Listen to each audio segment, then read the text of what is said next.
of the town. Happy birthday to you, Ishtiaq Ahmed. Ishtiaq এই নামের একজনকেই তো চেনে সে, কিন্তু তার সাথে তো এরকম গিফট দেওয়ার সম্পর্ক তার নয়। না, অতিরিক্ত ভাবছে সে।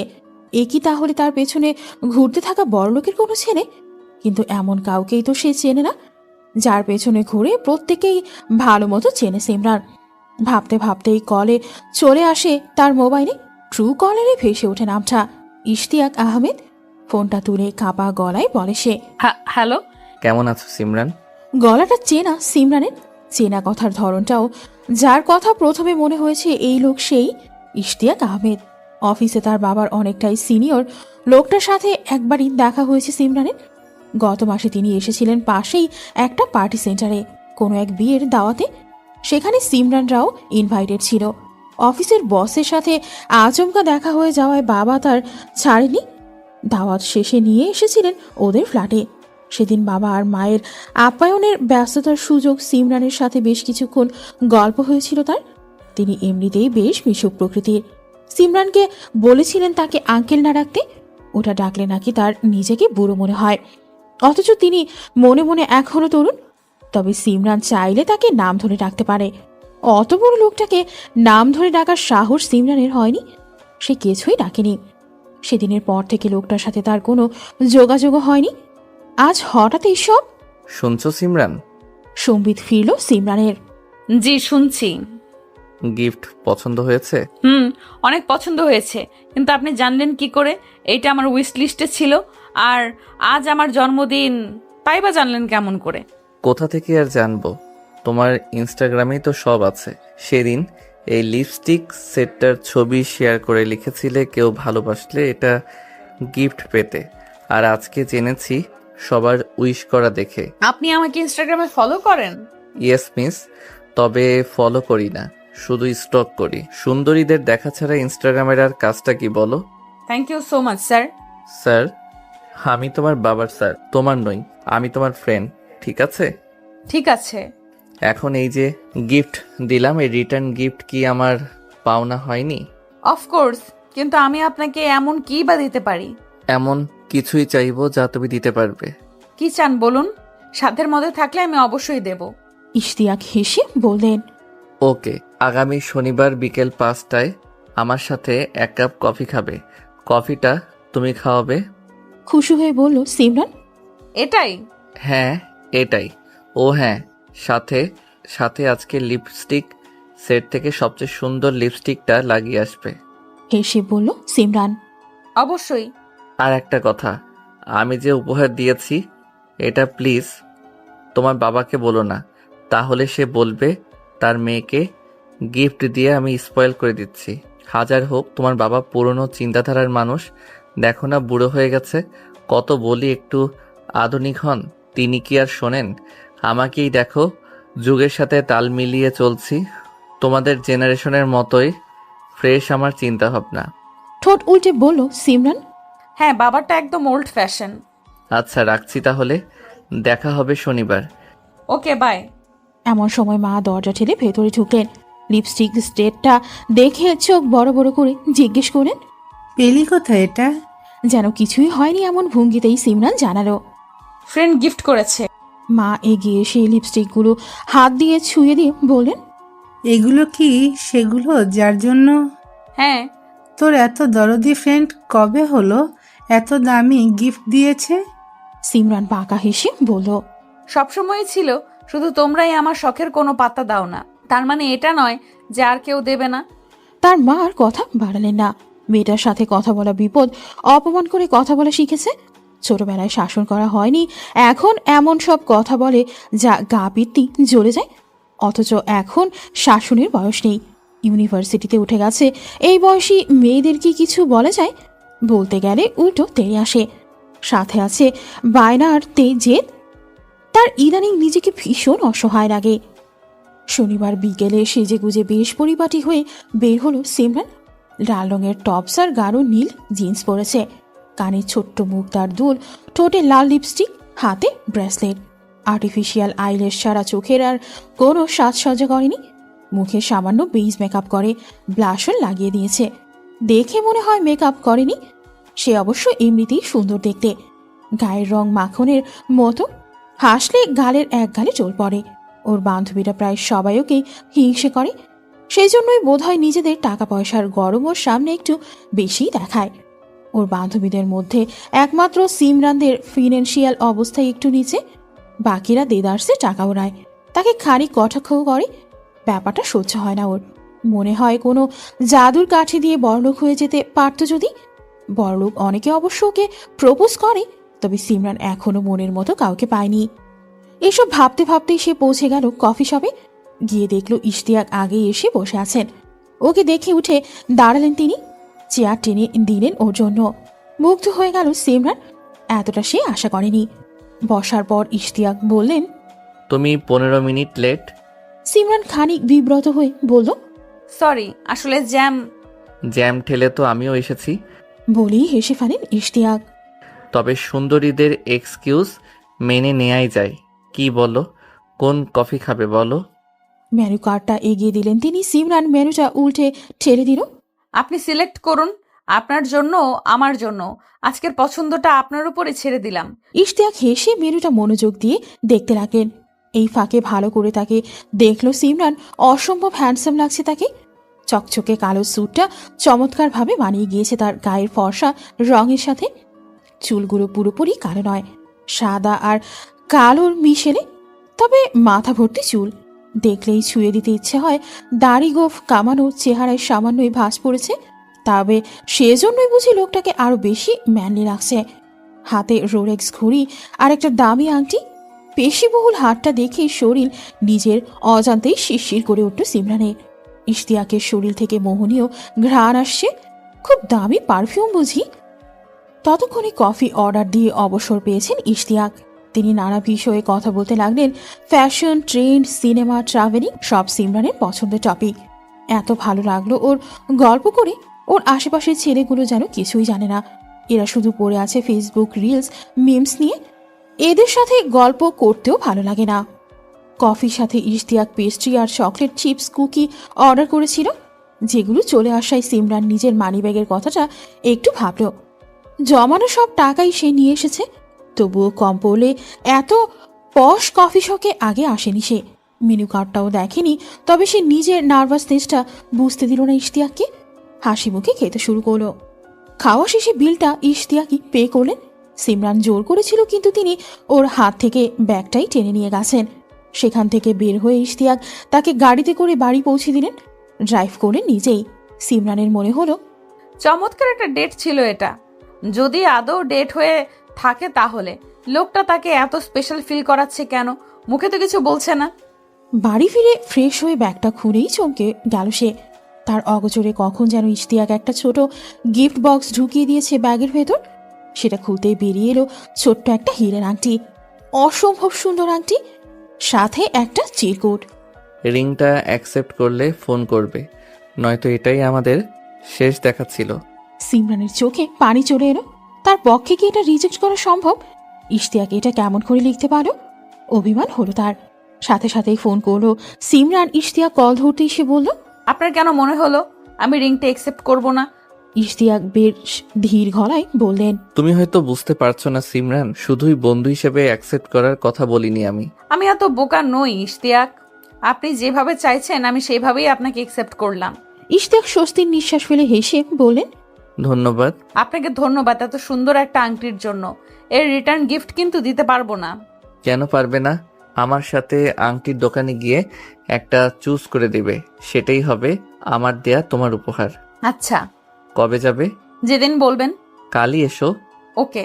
উফ, ভাবতেই কষ্ট হচ্ছে কতটা সময় তোমাকে না দেখে কাটাতে হবে। সিমরান খিলখিল করে হেসে বলল, আপনি তো টিনেজারদের মতো কথা বলছেন। প্রেমে পড়লে সবাই টিনেজার হয়ে যায় সুইটি। তোমাকে প্রথম দিন দেখেই আমার এতটা ভালো লেগেছিল যা আমার কোনোদিন কাউকে লাগেনি। আমি কখনো জুনিয়রদের বাড়িতে যাই না, তবুও তোমাদের বাড়িতে গেলাম শুধু তোমার জন্য। সেদিন গোল্ডেন জামায় তোমাকে যে কি পরিমাণ সুন্দর লাগছিল তা তুমি নিজেই কল্পনা করতে পারবে না। মনে হচ্ছিল মাটির পৃথিবীতে জান্নাত থেকে একটা হুড়পড়ি নেমে এসে ছোটাছুটি করছে। কিন্তু তুমি আমার থেকে এত ছোট, কেমন করে আমাদের ভেতর কোনো সম্পর্ক তৈরি হওয়া সম্ভব? আমি ভেবে ভেবে পাগল হয়ে যাচ্ছিলাম। তুমি বিশ্বাস করো, যৌবনে আমার প্রাক্তন স্ত্রীর জন্যেও আমি এতটা পাগল ছিলাম না। আমি ডেসপারেট হয়ে তোমার ইনস্টাগ্রাম আইডি খুঁজে বের করলাম। তোমার রোজকার আপলোড করা ছবিগুলো দেখে আমার মাথা আরও এলোমেলো হয়ে যেত। রোজ আমার সকাল শুরু হতো তোমার ছবি দেখে। আমার গ্যালারি ভর্তি তোমার ছবি, কিন্তু তোমাকে কোনো মেসেজ দেবার সাহস আমার হতো না। একদিন তোমার লিপস্টিকের ছবিটা শেয়ার করতে দেখে মনে হলো একটা সুযোগ নেয়াই যায় তোমার সাথে যোগাযোগ করার। আমার কল্পনাতেও ছিল না তুমি এত দ্রুত রাজি হয়ে যাবে। বিশ্বাস করো, তুমি যখন থেকে হ্যাঁ বলেছ তখন থেকে আমার মনে হচ্ছে আমি আকাশে উঠছি। আমার বয়স 50 থেকে কমে 25 হয়ে গেছে। আমি এটাও ভেবেছি যে তুমি হয়তো আবেগে পড়ে আমার সাথে একটা নতুন সম্পর্কে এগোতে রাজি হয়েছ, কারণ তোমার সাথে আমার বয়সের পার্থক্য 31 বছর। আবারও ভালো করে ভেবে দেখো সিমরান, আমাদের এই পথটা সহজ হবে না, অনেক বাধা আসবে। তোমার পরিবার থেকে রাজি হবে না, হয়তো আমার পরিবার থেকেও অনেক কথা উঠবে। তুমি কি এই বয়সে আদৌ এসব সহ্য করতে পারবে? কথাগুলো বলেই দম নিল ইশতিয়াক। সে মাথা নিচু করে রেখেছে। আজ ওরা বেশ ভালো একটা রেস্টুরেন্টে লাঞ্চ করতে এসেছে।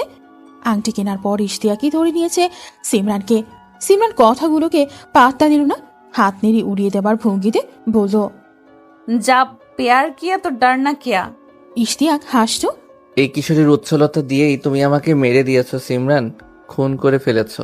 সিমরান হাসতে লাগলো, বলল, আপনি এত চিন্তা করবেন না তো, যা হবে দেখা যাবে। ভালোবাসলে অত ভাবতে হয় না, বরং সময়টাকে এনজয় করো। আর তোমাকে মোটেও অত বয়স্ক লাগে না। এই বয়সেও তোমার সাথে আজকালকের ছেলেরা টিকতে পারবে না। এত হ্যান্ডসাম আর চার্মিং হয়েও অত ভাবতে হয়? তাই আমাকে হ্যান্ডসাম লাগে? লাগে মানে? তোমার কি মনে হয় আমি কেন পাগল হয়ে আছি? সেটাই তো ভাবছি। ভাবাভাবির কিছু নেই, যা হবার হয়ে গেছে। এখন আমি পিছিয়ে যেতে এটাতে পারবো না। বেশ তো, কিন্তু তুমি আমার ব্যাকগ্রাউন্ড তো জানতে চাইবে, তাই না? জানি তো, তোমার বিয়ে হয়েছিল 10 বছর সংসার করার পর ডিভোর্স হয়ে গেছে। তোমার প্রাক্তন বিয়ে করে এখন ইংল্যান্ডে সেটেলড। একটুকুই জানো? আমার ছেলেমেয়ের ব্যাপারে জানো না? সিমরান একটু থমকালো। এটা তো সে ভাবেনি। সে খানিক সন্দিগ্ধ গলায় বলল, তোমার ছেলে মেয়ে তোমার সাথে থাকে? ছেলে আমার সাথে থাকে, মেয়ে থাকে তার মায়ের সাথে। তোমার ছেলের বয়স কত? 22 বছর। সিমরান বিষম খেতে খেতে সামনে নিল। ইশতিয়াকের ছেলে তার চেয়ে 3 বছরের বড়। ইশতিয়াক হেসে বলল, স্বাভাবিক নিয়মে তুমি আমার পুত্রবধূ হতে পারবে। সিমরান কপট রাগ দেখে ইশতিয়াকের ঠোঁটে আঙুল চেপে বলল, এরকম কথা আর কোনোদিন বলবে না। ইশতিয়াক ওর হাতটা আলতো করে ধরে নিজের ঠোঁটের সাথে চেপে রাখা আঙুলটায় চুমু খেল। সিমরান কেঁপে উঠে হাত সরিয়ে নিল। যদিও তার ভীষণ ভালো লেগেছে। সেদিন বাড়ি ফেরার পর থেকেই সিমরান যেন আলাদাই একটা জগতে চলে গেল। পুরো পৃথিবী তার কাছে রঙিন মনে হতে লাগলো। ইশতিয়াকের সাথে কথা হয় মেসেজে, ভিডিও কলে। এত খুনসুটি করতে পারে লোকটা। উল্টো পাল্টা ফিল্টার লাগিয়ে ভিডিও কলে আসে, জোকস বলে বলে ইচ্ছে মতো হাসায় ওকে। আর ওর বাচ্চামি তো আছেই। ইশতিয়াক ওর পুরো বাড়িটা ঘুরে দেখিয়েছে সিমরানকে। ওদের পৈতৃক বাড়িটা নতুন করে ডিজাইন করে নিয়েছে ইশতিয়াক। চমৎকার ডুপ্লেক্স বাড়ি, সামনের লন, পেছনে সুইমিং পুল। বেডরুমটা অসাধারণ।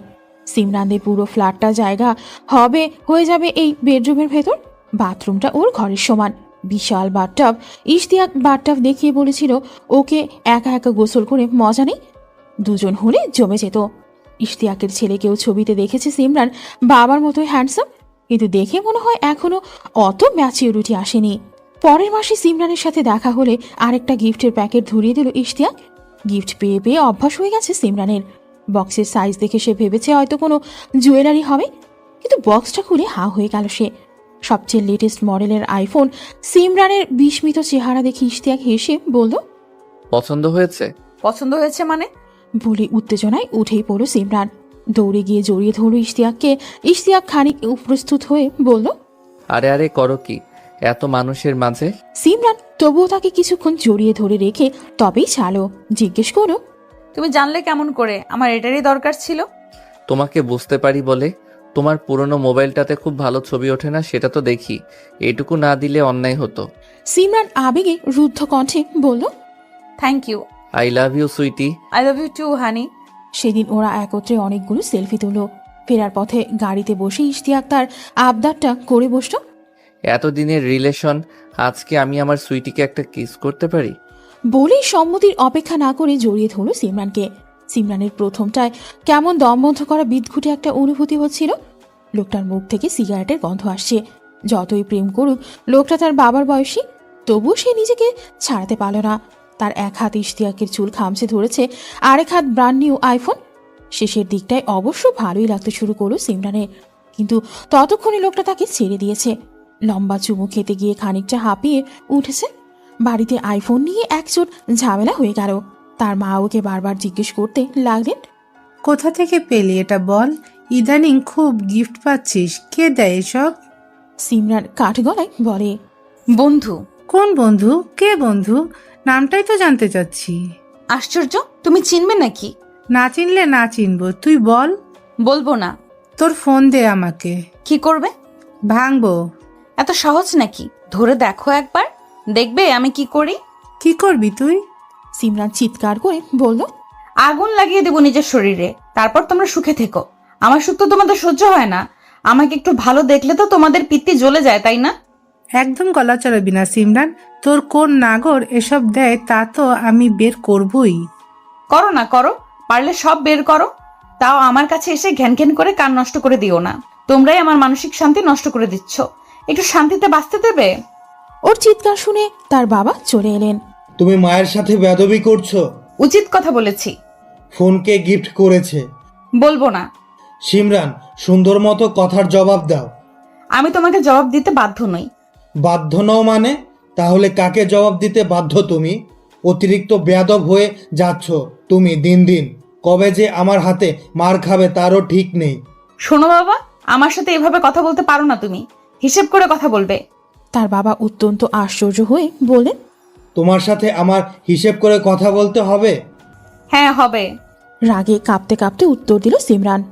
ইশতিয়াকে নিষেধ না থাকলে সে বলেই দিত যে বসের আন্ডারে তুমি কাজ করো সে সিমরানকে মাথায় তুলে রাখে। আমার সাথে অবশ্যই হিসেব করে কথা বলতে হবে। তার বাবা আর কোনো কথা না বলে চলে গেলেন। ওর মা ওর দিকে বেশ দৃষ্টি নিক্ষেপ করে চলে গেলেন। সিমরান এবার ইশতিয়াককে ফোন করে কেঁদে ফেললো। তোমার গিফটের জন্য মা বাবা আমাকে কত কথা শোনালো জানো? থাক, মন খারাপ করে না সুইটি। এখানে আমার আর ভালো লাগে না। ওদের শাসনে দম বন্ধ হয়ে আসে। তোমাকে আমি খুব দ্রুত নিয়ে আসবো আমার কাছে, আর মাত্র কটা দিন যাক। আর কটা দিন কেন অপেক্ষা করতে হবে? তোমার এত বড় বাড়িতে আমার একটুও জায়গা হবে না? এত বড় বাড়ির পুরোটাই তোমার হবে আমার রানী। সমস্যা হলো আমার মেয়ে দেশে এসেছে 1 সপ্তাহ হলো, ও কিছুদিন থেকেই চলে যাবে। এই সময় এসে সে বাবার বিয়ে মানতে পারবে না, তাই ওর সামনে কিছু করতে চাচ্ছি না। ও চলে গেলে করব, সেখানে ওর মা ওকে সামলে নেবে। ওকে। তোমার মন ভালো করতে চাও? হ্যাঁ। চলো তাহলে কাল কোথাও ঘুরে আসি। কোথায় নিয়ে যাবে? কোনো রিসর্টে যাই চলো। সত্যি? আমি আগে কখনো যাইনি। তাহলে তো কালই যেতে হচ্ছে। তুমি এক কাজ করো, জামা কাপড় নিয়ে এসো। বেশি ভালো লাগলে রাতে থেকে যাব। তুমি বাসায় বলে দিও বান্ধবীর বাড়িতে থাকবে। ওটা নিয়ে চিন্তা নেই, আমি ম্যানেজ করে নিব। তুমি ব্যবস্থা করো। ওকে সুইটি, কাল তোমাকে চমৎকার কোনো ড্রেসে দেখতে চাই, যাতে আমার মাথাটা আরেকবার নষ্ট হয়ে যায়। ওকে, জাস্ট ওয়েট অ্যান্ড ওয়াচ। পরদিন রিসোর্টে যাবার জন্য ভোরবেলাতেই তৈরি হয়ে বসে রইল সিমরান। সে সুন্দর একটা সালোয়ার কামিজ পরে নিয়েছে। বাড়িতে বলেছে বান্ধবীর জন্মদিন উপলক্ষে তাদের বাড়িতে বেড়াতে যাবে সবাই, রাতেও থাকতে পারে। দূরে বাড়ি বলে সকাল সকাল যেতে হচ্ছে। ব্যাগ প্যাক করে নিয়েছে সে। ব্যাগে চমৎকার একটা ওয়েস্টার্ন ড্রেস আছে, হাঁটু পর্যন্ত ঢাকা কালো কুচকুচে ব্যাকলেস ড্রেসটা সে একটা অনলাইন শপ থেকে কিনেছিল, কিন্তু বাড়িতে দেখানোর বা পরার সাহস হয়নি। এই সুযোগে পড়া হয়ে যাবে। অনেক কিছু প্ল্যান করে রেখেছে সে। গতরাত মাথায় পরিকল্পনায় আতি সর্ষে ঘুমিয়ে আসেনি। এই জামার সাথে কেমন হেয়ারস্টাইল হবে, কোন লিপস্টিক দেবে, কোন জুতো পরবে, কোন জুয়েলারি পরবে, সব একটা একটা করে ঠিক করেছে সে। পায়ে হালকা লোম ছিল, মাঝরাতে ভ্যাক্সিং করে তুলেছে সব। তার ধারণা তার ঠোঁট একটু পাতলা। অনেকদিন ধরে মনে হচ্ছিল লিপ ফিলার করাবে। ইশতিয়াক জানতে পারলে নিশ্চয়ই করিয়ে দেবে। উফ, কি দারুণ হবে। একটু পরে ইশতিয়াকের আরামদায়ক গাড়িতে লং ড্রাইভে যাওয়া হবে দূর অজানায়। সেখানে সারাদিন ঘোরাঘুরি, পছন্দের ড্রেস পরে ফটোশ্যুট, মজার সব খাবার দাবার খাওয়া। ভাবতেই আনন্দ হচ্ছে সিমরানের। কথা ছিল ইশতিয়াক অফিসে গিয়ে কাজকর্ম ম্যানেজ করে 10:30টার দিকে তাকে নিতে চলে আসবে, কিন্তু 11টা বেজে গেল, ইশতিয়াকের ফোন এলো না। সিমরান অনেকবার কল করলো, কিন্তু কল রিসিভ হলো না। সিমরানের এত কান্না পেতে লাগলো, অসহ্য লাগতে লাগলো সবকিছু। তার মা খেতে ডাকায় তার সাথে দুর্ব্যবহার করলো। রাগের অনেকটাই ঝাড়ো মায়ের ওপর। ইশতিয়াকের কল এলো 12টায়। খুব দুঃখের স্বরে সে বলল, my dear sweetie, I am so sorry. অফিসে আটকে গেছি, এমনভাবে আটকেছি যে তোমাকে একটা কল করার পর্যন্ত সুযোগ পাচ্ছি না। একটা গুরুত্বপূর্ণ প্রজেক্টের দায়িত্ব ঘাড়ে এসে পড়েছে আচমকা। যাদের এই প্রজেক্টে কাজ করার কথা ছিল। সিমরান কল কেটে দিল। আর শুনতে ইচ্ছা করছে না তাকে এত আশা দিয়ে এখন উনি প্রজেক্ট নিয়ে পড়ে আছে। এই হলো ভালোবাসার নমুনা। সিমরানের ইচ্ছে হলো ফোনটা ছুঁড়ে মারতে। বহু কষ্টে সে নিজেকে আটকালো। রাগে গা কাঁপছে তার। তার মা একটু পর আবারও এসে জিজ্ঞেস করেন, তুই যাবি না? সিমরান চিৎকার করে বলল, তুমি চাইলে এখনই বেরিয়ে যাই। আমাকে বিদায় করার জন্য তো পাগল হয়ে গেছো। তুই তো বেড়াতে যাবি বলেছিলি। যাবো না, তোমার কোনো সমস্যা? তার মা কোনো কথা না বলে চলে গেলেন। সিমরান ঘরের দরজা জানালা বন্ধ করে বসে রইল। একটু পর ফুপিয়ে কাঁদতে শুরু করলো। দুপুরে খেলো না সে। অনেক রাতে ক্ষুধায় কাতর হয়ে খেতে গেল। তার বাবা দেরি করে ফিরেছেন আজ। বাবা ওর সাথে কথা সাথে বসলেন। খেতে খেতে সিমরান প্রশ্ন করলো, তোমাদের অফিসে কিসের প্রজেক্ট শুরু হয়েছে? বাবা অবাক হয়ে জিজ্ঞেস করলেন। তুই প্রজেক্টের কথা জানলি কেমন করে? সিমরান কথাটা অত ভেবে জিজ্ঞেস করেনি। মুখ ফসকে বেরিয়ে যাওয়ার মতো বেরিয়ে গেছে। সে সামনে নেবার জন্য বলল, এত দেরি করে ফিরলে তাই মনে হলো হয়তো নতুন কোনো প্রজেক্ট। নতুন প্রজেক্টের কাজে একটু বেশি চাপ পড়ে গেছে। কথাটা বলে বাবার মাথায় চিন্তার ভাঁজ পড়ল। সিমরানের কোনোভাবেই নতুন প্রজেক্টের বিষয়ে জানার কথা না। সে এভাবে ইতস্তত করে কথা বলার মেয়েও না।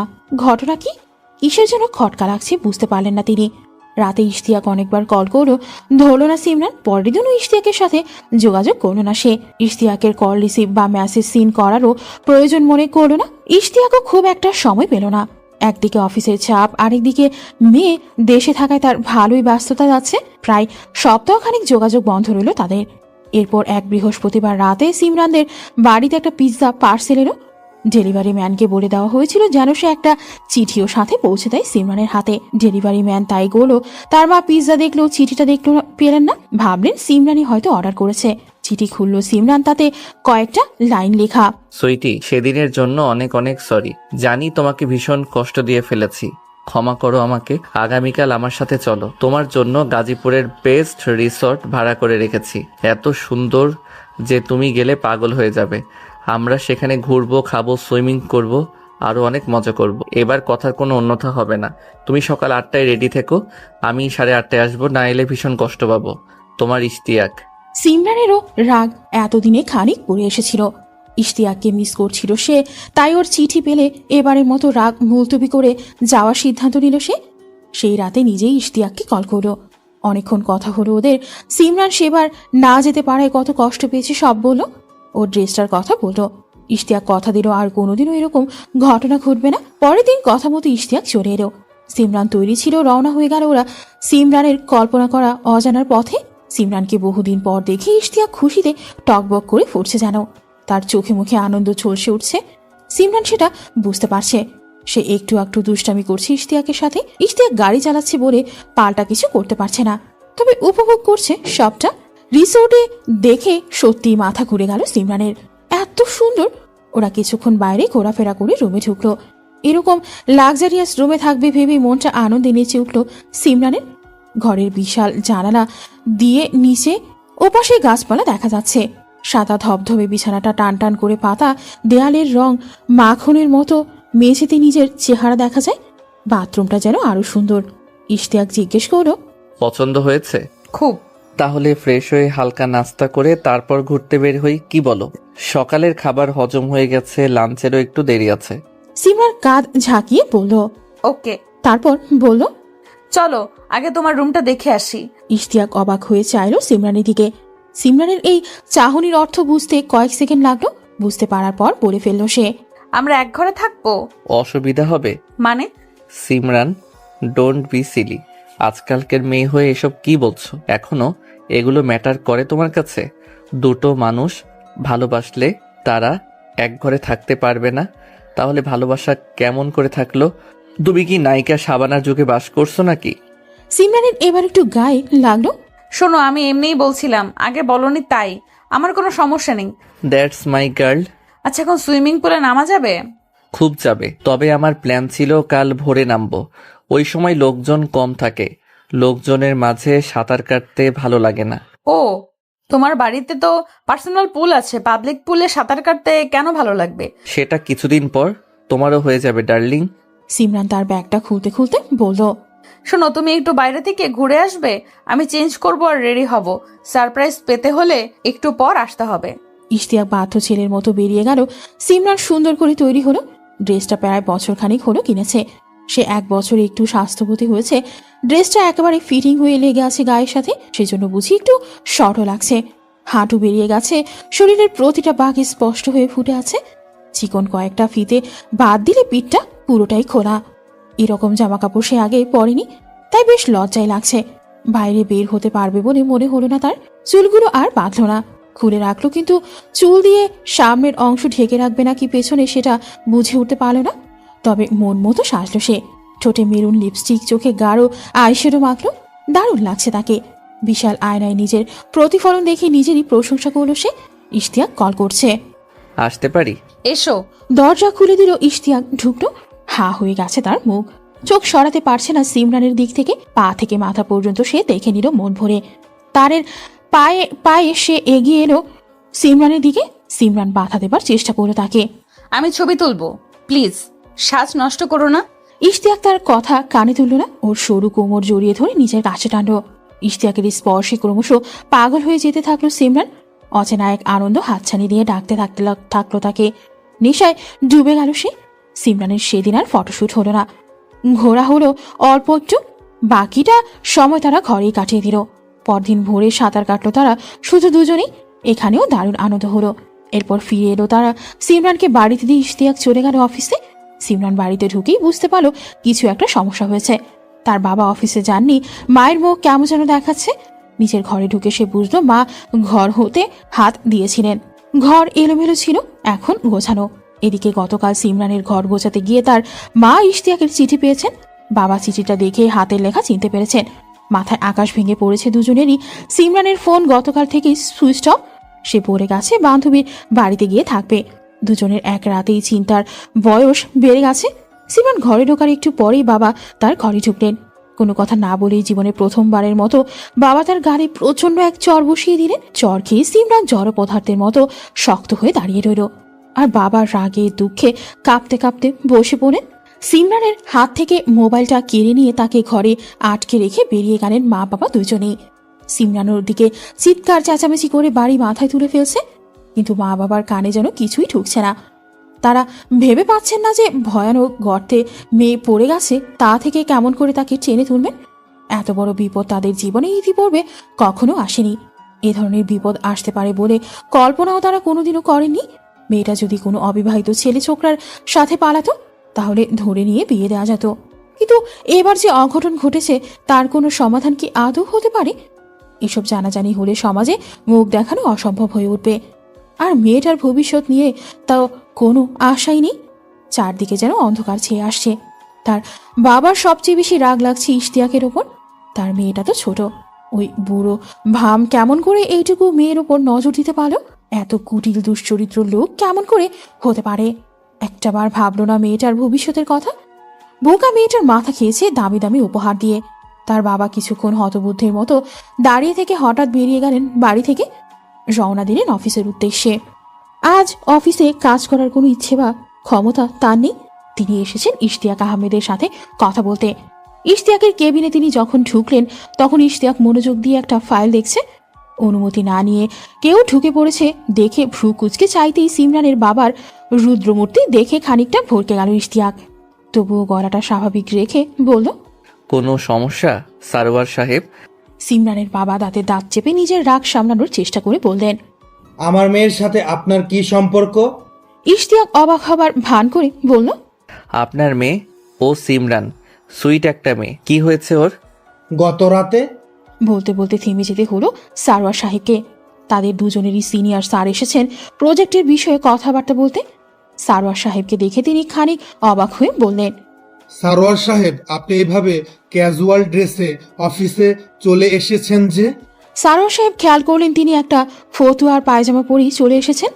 কিন্তু এই স্যারকে তো আর কারণটা বলা যাবে না। তিনি বললেন, স্যার একটু তাড়াহুড়ো করে ভুলে এসব পড়েই চলে এসেছি। ইশতিয়াক পেছন থেকে বলল, আপনাকে ঠিক সুস্থ দেখাচ্ছে না। আজকের দিনটা বরং আপনি ছুটি নিয়ে রেস্ট করুন, কাজ তো অনেক দূর এগিয়েই গেছে। জি স্যার। বলে বেরিয়ে গেলেন তার বাবা। তিনি তারপরেও অনেকক্ষণ অপেক্ষা করলেন ইশতিয়াকের সাথে কথা বলার জন্য, কিন্তু সুযোগ পেলেন না। ইশতিয়াকের কেবিনে সবসময় কেউ না কেউ আসছে যাচ্ছে, কিংবা সে ফোনে ব্যস্ত থাকছে। অগত্যা সিমরানের বাবা বাড়ি ফিরে এলেন। বাড়ি ফিরে দেখলেন আরেক কাণ্ড। সিমরানের মা অপ্রকৃতিস্থের মতো হয়ে বসে আছেন। জানা গেল সিমরান নাকি হুমকি দিচ্ছিল দরজা খোলা না হলে সে হারপিক গলায় ঝালবে, তারপর মরলে মরবে, পাশে ছাদ থেকে ঝাঁপ দেবে। এসব হুমকিতে ভয় পেয়ে তার মা দরজা খুলে দিয়েছিলেন। সিমরান বেরিয়ে এসে বিশাল তাণ্ডব সৃষ্টি করে নিজের মোবাইল খুঁজে বের করেছে। মাকে যা নয় তাই বলেছে। এখন নিজের ঘরের দরজা ভেতর থেকে বন্ধ করে বসে আছে। সব শুনে তার বাবা দুই হাতে মুখ ঢেকে বসে পড়লেন সোফায়। তার এখন কি করণীয় কিছুই মাথায় ঢুকছে না। সিমরান মোবাইল হাতে পেয়ে ইশতিয়াককে অনেকবার কল করেছে, ইশতিয়াক ধরেনি। তার ভয় হচ্ছে বাবা অফিসে গিয়ে ইশতিয়াককে কিছু বলেনি তো, না হলে তো এরকম করার কথা না। সন্ধ্যার দিকে তার মা আর বাবা দুজনেই সিমরানের ঘরে এলেন। রাগ করে নয়, উত্তেজিত হয়ে নয়, বরং খুব সুন্দর করে বোঝালেন সে যা করেছে বা করছে সেসব কত ভয়ঙ্কর খেলা, এর ফলাফল কতটা মারাত্মক হতে পারে। কিন্তু সিমরানের মাথায় ঢুকলো না এসব কোনো কথা। বাবা মা যতই বোঝান, সিমরান ততই যেন তার কথায় অনড় হয়ে যায়। ভাঙা রেকর্ডের মতো তার গলা থেকে একটাই গান বেজে যাচ্ছে। আমি ইশতিয়াককে ভালোবাসি, ইশতিয়াক আমাকে ভালোবাসে। সমাজের কথা ভেবে আমরা দুজন দুজনকে ছাড়তে পারবো না। আমাদের বিয়ে দিয়ে দাও, দেখবে আমরা কত সুখে থাকি। অনেকক্ষণ চেষ্টা করেও যখন বোঝাতে পারলে না, তখন বাবার রাগটা আবারও জেগে বসলো তার উপর। সিমরান তখন বলে চলেছিল, ইশতিয়াককে ছাড়া অন্য কাউকে আমি আমার লাইফে কল্পনাই করতে পারবো না। তোমরাও আমাকে কোনোদিন ওর মতো করে ভালোবাসোনি। বাবা তখন উঠে এসে পরপর কয়েকটা চড় মারেন ওর গালে। আরো হয়তো মারতেন মা যদি না আটকাতেন তাকে। মারা শেষে বাবা নিজেই কাঁদতে কাঁদতে বসে পড়েন মেঝেতে। সিমরানের ঠোঁট কেটে রক্ত বের হয়ে গেছে। সে হাত দিয়ে গাল আর ঠোঁট চেপে ধরে রেখেছে। তার মা বাবাকে টেনে নিয়ে গেলেন বাইরে। তারা বেরিয়ে যেতেই সিমরান দরজা আটকে দিল। তখনই ভিডিও কল করলো ইশতিয়াককে। এতক্ষণে ইশতিয়াক কল রিসিভ করলো। তখন সে অফিস সেরে বাড়ি ফিরছে। গাড়ি চালাচ্ছে ড্রাইভার। হাসি মুখে কলটা রিসিভ করলেও সিমরানকে দেখে তার হাসি মুছে গেল। অবাক হয়ে সে জিজ্ঞেস করলো, কি হয়েছে সুইটি? সিমরানের অভিমানে ঠোঁট উঠে এলো। ফোপাতে ফোপাতে সে আজকের ঘটনা বলল। ইশতিয়াকের চোয়াল শক্ত হয়ে গেল। সে বলল, তুমি আমার সাথে চলে আসবে সিমরান? হ্যাঁ। এখন তোমাকে নিতে গেলে আসবে? হ্যাঁ। ইশতিয়াক ড্রাইভারকে বললেন গাড়ি ঘোরাতে। এবার সে সিমরানকে বলল, তোমাকে নিয়ে আসার কোনো লিগ্যাল অধিকার আমার নেই, তাই সবার সামনে নিয়ে আসতে পারবো না। তুমি কি পালিয়ে বেরিয়ে আসতে পারবে? আমি তোমাদের বাড়ির সামনেই থাকবো। পারবো। ওকে, রেডি হয়ে থেকো, আমি এসে তোমাকে মেসেজ করছি। সিমরান এক ফাঁকে নিজের ঘর থেকে বেরিয়ে বাইরেটা দেখে এলো। মা আর বাবা নিজেদের ঘরে বসে আছেন। ড্রয়িং রুমের লাইট বন্ধ, ডাইনিং এর আলোটা জ্বলছে। সে পানি খাবার বাহানায় ডাইনিংয়ে গিয়ে মূল দরজার ছিটকিনি খুলে রেখে এলো, যাতে সময় মতো চট করে বেরিয়ে যেতে পারে। ইশতিয়াক এসে যখন মেসেজ করলো, তখন বের হতে গিয়ে সিমরান দেখলেন মা ডাইনিংয়ে বসে আছেন, পানি খাচ্ছেন ধীরে ধীরে। সিমরানের ধৈর্যচ্যুত হতে লাগলো। একটা মানুষের এক গ্লাস পানি খেতে কতক্ষণ আগে? পানি খাওয়া শেষেও মায়ের কাজ শেষ হলো না। রান্নাঘরে ঢুকে খাবারের বাটি নিয়ে এসে টেবিলে সাজাতে শুরু করলেন। হয়তো সারাদিন কারো কিছু খাওয়া হয়নি বলে খাবার রেডি করছেন। সিমরান তককে তককে রইল। মা যেই না একবার রান্নাঘরে ঢুকলেন, তিনি বের হবার আগে এসে দৌড়ে দরজা দিয়ে বেরিয়ে গেল। দরজা খোলা আর আটকানোর শব্দে মা বেরিয়ে এলেন কি হয়েছে দেখতে। সিমরান প্রাণ পরে সিঁড়ি বেয়ে নামতে লাগলো।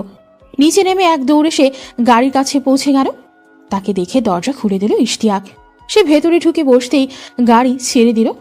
গাড়ির সামনের গড়ির মোড়ে হারিয়ে যাবার আগে কাছে প্রতিফলিত হতে দেখা গেল সিমরানের মা বাবার ছবি। তারা এসে দাঁড়িয়েছেন বাড়ির সামনে। এত দূর থেকে তাদের মুখের অভিব্যক্তি বোঝা যাচ্ছে না। সিমরান যখন ইশতিয়াকদের আলিশান বাড়িতে পৌঁছালো, তখন অনেক রাত। সিমরানের পরনে ঘরে পরা টি শার্ট আর পায়জামা। সে কোনোদিন ভাবেনি এই বেশে ইশতিয়াকের বাড়িতে আসতে হবে তার। ইশতিয়াক তাকে যত্ন করেই বাড়িতে স্বাগত জানালো। ইশতিয়াকের মেয়ে চলে গেছে দুদিন আগে। বাড়িতে শুধু আছে ছেলে আর দুজন কাজের লোক, একটা মেয়ে আর একজন প্রৌঢ়। ইশতিয়াক কাজে লোক দুটোর সাথে সিমরানের পরিচয় করিয়ে দিয়ে তাদের ভালোভাবে বলে দিল ওর পরিচর্যা করতে। সিমরানের জামা কাপড় ছিল না। আপাতত ইশতিয়াকের মেয়ের ওয়ার্ড্রোব থেকে কিছু জামা কাপড় বের করে দিতে বলল কাজের মেয়েটাকে। এখনকার মতো গেস্ট রুমে থাকার বন্দোবস্ত করতে বলল সিমরানের জন্য। আর রাতের জন্য ভালো কিছু রান্না করতে বলে চলে গেলেন নিজের ঘরে। সিমরান গেস্ট রুমের বাথরুমে আরাম করে গরম পানি দিয়ে গোসল করলো। ইশতিয়াকের মেয়ের জামা কাপড় পরতে একটু কেমন যেন লাগছিল, তবে জামা কাপড়গুলো ভালো করে ধুয়ে ইস্ত্রি করে রাখা আর বেশ আরামদায়ক কাপড় বলে পরে ভালোই লাগলো। রাতে খেতে বসে প্রথম ইশতিয়াকের ছেলে মুশফিকের সাথে পরিচয় হলো সিমরানের। মুশফিক দারুণ স্মার্ট। তার বাবা বিয়ে করার জন্য একটা মেয়েকে তুলে এনেছে। ঘটনাটা তার যত আশ্চর্য আর বিরক্তকর লেগেছে তার চেয়েও বেশি হাস্যকর লেগেছে। সে ভেবেছিল মাঝ বয়সী কোনো মহিলা হবে হয়তো, কিন্তু খাবার টেবিলে সিমরানকে দেখে একটা ধাক্কা খেয়েছে সে। মেয়েটা রীতিমতো মাথা ধরানো সুন্দরী। সে নিজে আজ পর্যন্ত এত সুন্দর মেয়েকে ডেট করতে পারল না, আর বাবা পটিয়ে একেবারে বাড়ি নিয়ে এসেছে। খেতে খেতে আর চোখে সে সিমরানকে দেখেই যেতে লাগলো। এদিকে সিমরানের বাবা গভীর রাতে থানা থেকে বাড়ি ফিরলেন। ডায়েরি করে এসেছেন ইশতিয়াকের নামে। পুলিশ আশ্বাস দিয়েছে তারা ব্যবস্থা নেবে, কিন্তু এই দেশে প্রভাবশালীদের বিরুদ্ধে পুলিশ এমন কি বা করতে পারে। সারাদিন বাড়িতে চিৎকার চেঁচামেচি, তারপর বাড়ি থেকে বেরিয়ে সিমরানের গাড়িতে চলে পালিয়ে যাওয়া অনেকেরই চোখে পড়ায় ঘটনা জানাজানি হতে দেরি হলো না। গলির মোড়ের চায়ের দোকানদার আর বাউন্ডারে কিছু ছেলেপুলের বদৌলতে সবাই এটাও জেনে গেল যে সিমরান যার সাথে পালিয়েছে সে তার বাবার বয়সী আধবুড়ো লোক। সে নাকি ইদানিং প্রায়ই সিমরানকে বাড়ির সামনে গাড়িতে করে ছেড়ে দিয়ে যেত। অনেকেই এসব শোনার পর ওদের বাড়িতে এলো, কিন্তু সিমরানের মা বাবা কেউই দরজা খুলল না, তালা দিয়ে ভেতরে বসে রইল। দুজনের মনের অবস্থা অকল্পনীয়। এত আদরে বড় করা একমাত্র মেয়ে তাদের জীবনে এভাবে কালিমা লেপন করে দিয়ে যাবে তা কি তারা কোনোদিনও ভেবেছিলেন? সেই রাতে দুজন না বিছানায় পিঠ ঠেকাতে পারলেন, না তাদের দু চোখের পাতা এক মুহূর্তের জন্য এক হলো। পরদিন সকালে সারওয়ার সাহেব তৈরি হয়ে অফিসে গেলেন। গিয়েই প্রথমে দুটো লেটার টাইপ করলেন একটা HR ডিপার্টমেন্টের কাছে। ইশতিয়াকের নামে তার ফ্যামিলিতে সমস্যা সৃষ্টি করার জন্য অভিযোগপত্র আর একটা রেজিগনেশন লেটার। যদি কোম্পানি ইশতিয়াকের বিরুদ্ধে কোনো ব্যবস্থা নেয় তাহলে তিনি চাকরি করবেন, আর যদি না নেয় তাহলে রিজাইন করে চলে যাবেন। ওই লোকটার জুনিয়র হয়ে কাজ করার প্রশ্নই আসে না। রাতেই ইশতিয়াক বলে রেখেছিলেন আগামীকাল তারা বিয়ে করবে। সিমরান খুশি হয়ে সম্মতি জানিয়েছেন। বিয়ের উদ্দেশ্যে শপিং করতেই সকাল সকাল বেরিয়ে পড়ল তারা। সিমরান জীবনের প্রথমবার যেন মন ভরে শপিং করল। ইশতিয়াক আগেই বলে দিয়েছে যা পছন্দ হবে সব নিয়ে নিতে। যেহেতু সে বাড়ি থেকে কিছু আনেনি, তাই বিয়ের জামা কাপড় ছাড়াও সব ধরনের জন্য প্রয়োজনীয় জামা, জুতো, ব্যাগ ইত্যাদি যেন এখনই কিনে নেয়। সিমরান নিল। যেসব জামা কাপড় দেখে আগে দাম জিজ্ঞেস করে চলে যেতে হতো সেসব তুলে নিল নির্দ্বিধায়। সেই সব মেকআপের সামগ্রী কিনলো যেগুলোতে এতদিন তার উইশ লিস্ট ভারী করে বসে থাকতো। যেসব জুতোর দোকানে জুতোর ট্রায়াল দিতেও সংকোচ হতো সেখান থেকে কয়েক জোড়া জুতো নিয়ে নিল। আর বিয়ের জন্য পছন্দ করলো সোনালি সুতোর কাজ করা চমৎকার একটা গাঢ় বেগুনি লেহেঙ্গা। ইশতিয়াকের জন্য বিয়ের পোশাকও সে পছন্দ করে কিনল। সব কেনাকাটা শেষে ফেরার সময় সিমরানের এত ভালো লাগতে লাগলো যা কোনোদিনও লাগেনি। আজ যেন তার সব না পাওয়া সব অপূর্ণতা পূর্ণ হয়ে গেছে। যদিও বিয়েটা গ্র্যান্ড স্টাইলে হবে এমন আশাও সিমরানের ছিল, কিন্তু সেসব হলো না। কয়েকজন সাক্ষী সমেত সাদামাটা বিয়েই হলো। তবে সিমরান সাজলো প্রাণ ভরে। বাড়িতে মেকআপ আর্টিস্ট এসে সাজিয়ে দিয়ে গেল। বাড়িটা সুন্দর করে ডেকোরেটও করা হয়ে গেছে। দুপুরের মধ্যে প্রফেশনাল ফটোগ্রাফার এসেছে। বিয়ের পরপর শুরু হলো ফটোশ্যুট। সিমরান মন ভরে ছবি তুলল। একা একা তুলল অজস্র ছবি, কাপড় ছবিও তোলা হলো অনেক। সন্ধ্যার পরপর ক্লান্ত হয়ে সোফায় গা এলিয়ে বসল সিমরান। তাকে আজ অসম্ভব সুন্দর লাগছে। বেগুনি রংটা তার ফর্সা শরীরে ফুটে আছে একেবারে। সোফায় আতশোয়া হয়ে যে মোবাইল স্ক্রল করতে লাগলো। আগের সিম সে ফেলে দিয়েছে। গত রাতে এত পরিমাণে কল আসছিল যে অসহ্য হয়ে পড়েছিল সে। নতুন সিম কিনে নিয়েছে ইশতিয়াক, আর ফেসবুক থেকে ফ্যামিলির সবাইকে ধরে ধরে ব্লক করে দিয়েছে গত রাতেই। তাই এখন আর ঝামেলা নেই। রিল্যাক্সে ফেসবুকের পাতায় ঘোরাফেরা করা যাচ্ছে। কিছু ছবি তার মোবাইলেও তোলা হয়েছে। সে ঠিক করতে পারছে না কোন ছবি প্রোফাইল ফটোতে দেবে। মোবাইলের ছবি আগে আপলোড করবে নাকি ফটোগ্রাফারের তোলা ছবি হাতে পেলে তারপর দেবে, তার যে আর তস হয়েছে না। হঠাৎ পাশ থেকে একটা পুরুষ কণ্ঠ কানে আসতেই চমকে তাকালো সিমরান। মুশফিক এসে বসেছে পাশে। তার হাত দুটো কফির মগ একটা সিমরানের দিকে বাড়িয়ে দিয়ে সে জিজ্ঞেস করলো, কফি খাবে? সিমরান কাপটা তুলে নিল। মুশফিক বলল, তুমি অফিসিয়ালি আমার বাবার বউ হয়ে গেলেও বয়সে কিন্তু আমার থেকে ছোট। তোমাকে আমি তুমি করেই বলবো। আশা করি মা মামুনি বলে ডাকার এক্সপেক্ট করবে না। পাগল নাকি? তুমি আমার নাম ধরেই ডেকো। ঠিক আছে, খুব সুন্দর লাগছে তোমাকে। ধন্যবাদ, কফিটা ভালো হয়েছে। তুমি বানিয়েছো? হ্যাঁ, আমি নিজের হাতের কফি ছাড়া খেতে পারি না। এরপর থেকে আমাকেও দিও। অবশ্যই। ইশতিয়াক জরুরি কাজ আছে বলে বেরিয়ে গেছে অনেকক্ষণ হলো। এই ফাঁকে মুশফিকের সাথে ভালোই গল্প হলো সিমরানের। ওরা একই সাবজেক্টে পড়ে বলে কথাবার্তার টপিকেরও অভাব হলো না। সারোয়ার সাহেব সারাদিন এলোমেলো চক্কর কাটেন, অফিস থেকে থানা, থানা থেকে অফিস। একবার ভাবলেন ইশতিয়াকের বাড়ি যাবেন কিনা, কিন্তু সেই রুচি তার হলো না। মনে হলো গিয়েও লাভ নেই, মেয়েকে তিনি কুমিরের প্যাট থেকে বের করে আনতে পারবেন না। সন্ধ্যায় বাড়ি ফিরে তিনি দেখলেন বাড়ির লোকে লোকারণ্য। আত্মীয় স্বজন কেমন করে যেন খবর পেয়ে গেছে, সব ভিড় করে এসেছে যেন সার্কাস দেখতে। তার স্ত্রী কি করবেন কিছুই বুঝতে না পেরে হতবুদ্ধি হয়ে বসে রয়েছেন সবার মাঝে, কোনো কথাবার্তা বলছেন না। সারোয়ার সাহেব মুখে তালা লাগিয়ে ভেতরে ঢুকলেন। বলার তো কিছু নেই। বাসর রাত নিয়ে সিমরানের জল্পনা কল্পনার অন্ত ছিল না। যদিও তাদের হানিমুনে সেই রিসোর্টেই হয়ে গেছে, তবুও তার শখ ছিল বহু কিছু। বরং রিসোর্টে কাটানোর সময়টুকুর যেন তার আকাঙ্ক্ষা আরো বাড়িয়ে দিয়েছে। সে বিয়ের সাজ একটুও নষ্ট হতে দেয়নি। সারাদিন ব্যস্ততায় চলে গেছে। ইশতিয়াক তাকে ভালো করে দেখেওনি।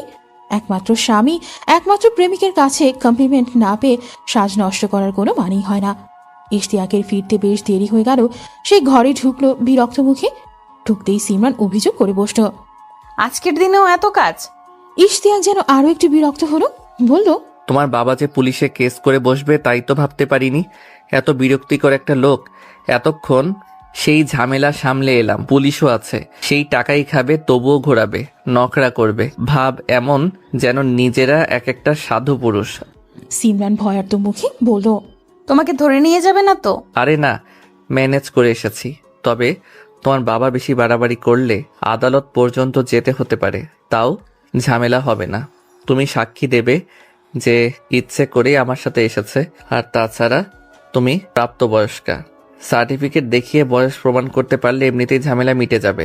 কিন্তু সার্টিফিকেট তো আনিনি। ইশতিয়াক একটু ভেবে বললেন, ওটা ম্যানেজ হয়ে যাবে, ভেবো না। এখন মাথাটা ধরে আছে একেবারে। আমি গোসলটা সেরে আসি।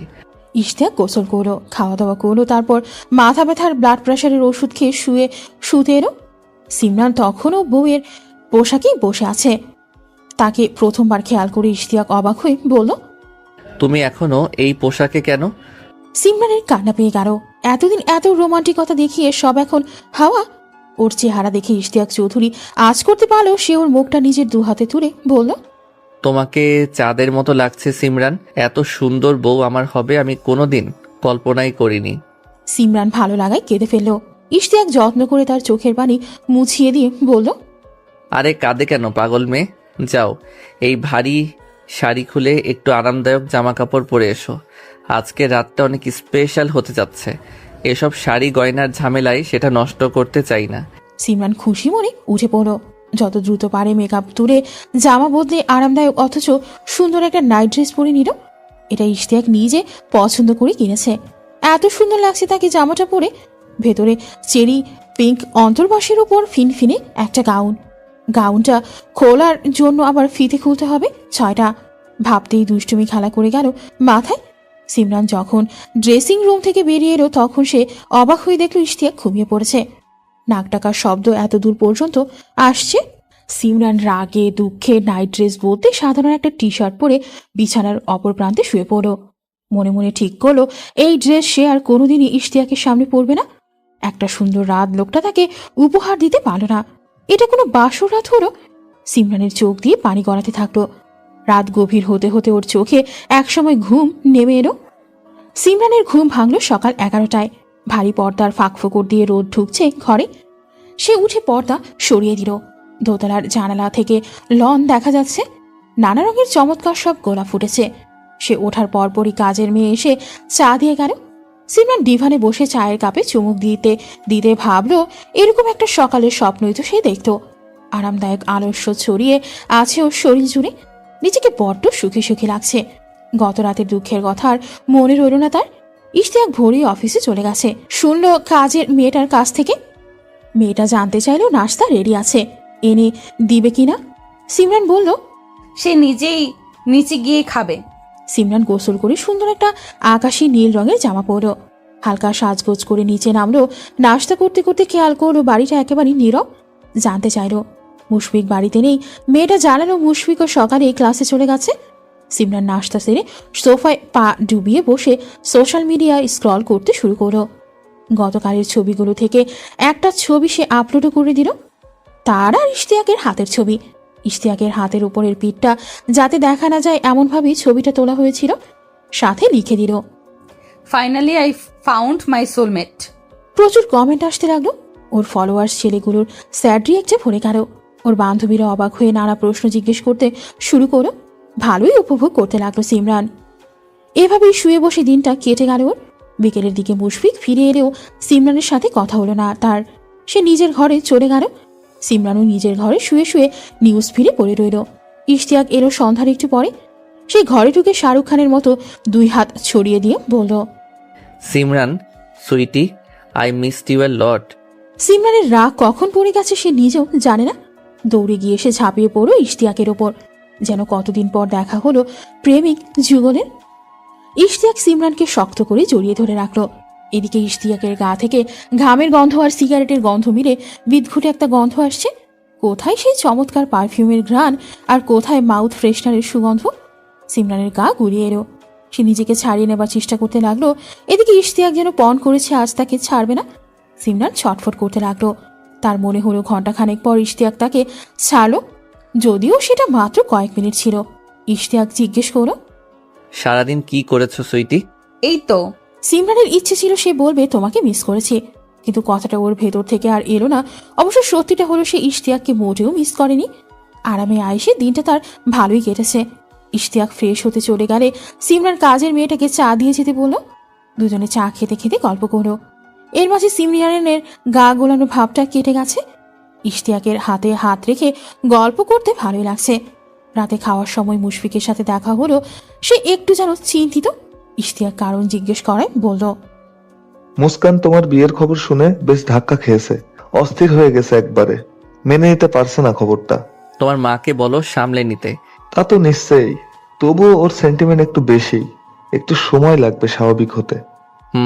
বেচারি এখনো আমার আর ওর মায়ের সেপারেশনটাই ভালো মতো মেনে নিতে পারেনি। সিমরান খেয়াল করলো ইশতিয়াকের বেশ মন খারাপ হয়ে গেছে মেয়ের কথা ভেবে। হঠাৎ তার নিজের বাবার কথা মনে পড়লো। একটা কথা মনে পড়লে হুড়মুড়িয়ে অনেক কথাই মনে পড়ে যায়। যেমন এখনই মনে পড়লো তার বাবার পছন্দের একটা খাবার হলো কাতল মাছের ঝোল। সে ঠিক এটা দিয়েই এখন ভাত খাচ্ছিল। ক্লাস 10 পর্যন্ত প্রতি রাতেই বাবা তাকে খাইয়ে দিতেন নিজের হাতে। নিজের হাতে খেতে শিখতে তার বেশ কষ্ট হয়েছে। কিছুদিন আগেও নিজের খেতে ইচ্ছে না করলে বাবার সামনে গিয়ে বসে গেলেই হতো। বাবা যত্ন করে খাবার মুখে তুলে দিতেন।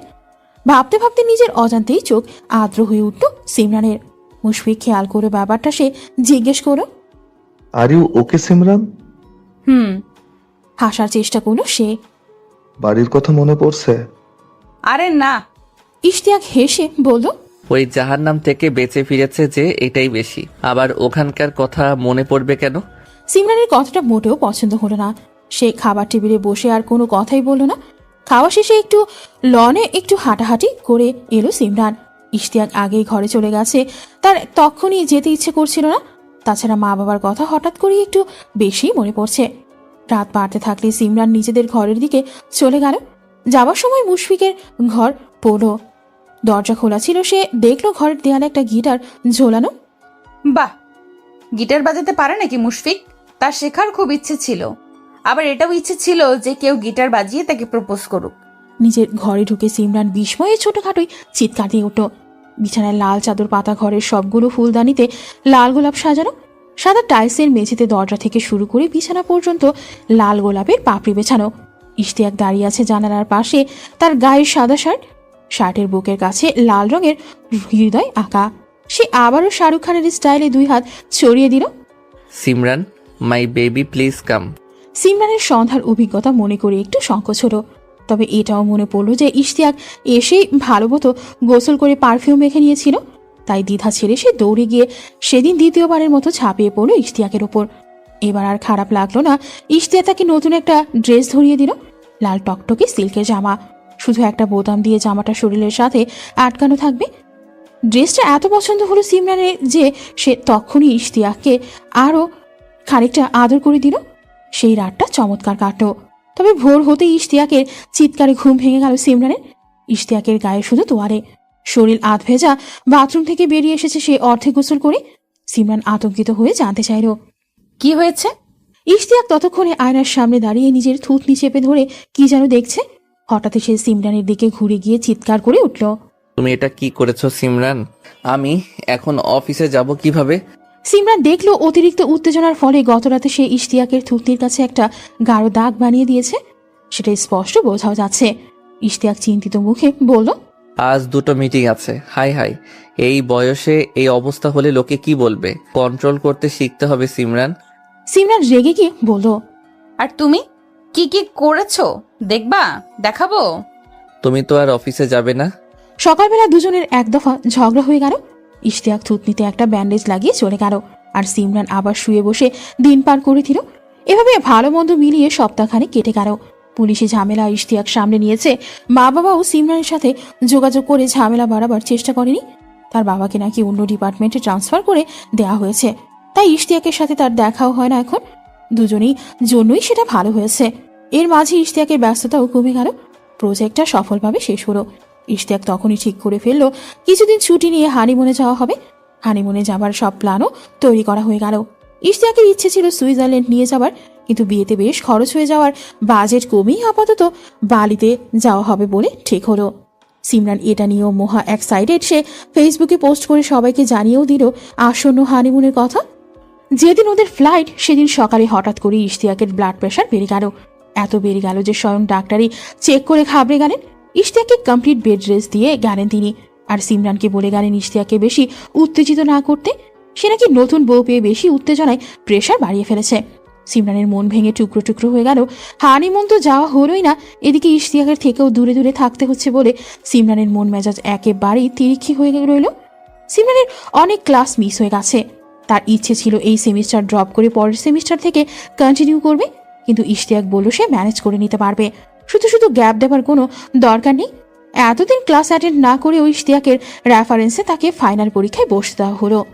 ফাইনাল এগিয়ে আসছে, এদিকে ক্লাস না করায় পড়াশোনা কিছুই মাথায় ঢুকছে না সিমরানের। তার হঠাৎ মনে পড়ল মুশফিক তারই সাবজেক্টে পড়ে, তার কাছে গেলে কেমন হয়। সিমরান এক বিকেলে মুশফিককে ধরে বসলো, তাকে পড়া বুঝিয়ে দিতে হবে। মুশফিক অরাজি হলো না। সুন্দরী সিমরানের সাথে সময় কাটাবার সুযোগ সে পারত পক্ষে ছাড়ে না।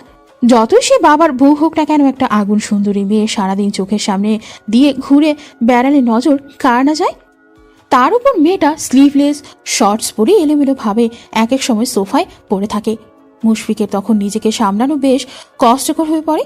সেই সিমরানের সাথে পড়াশোনার বদৌলতে সময় কাটাবার সুযোগ ছাড়ার প্রশ্নই আসে না।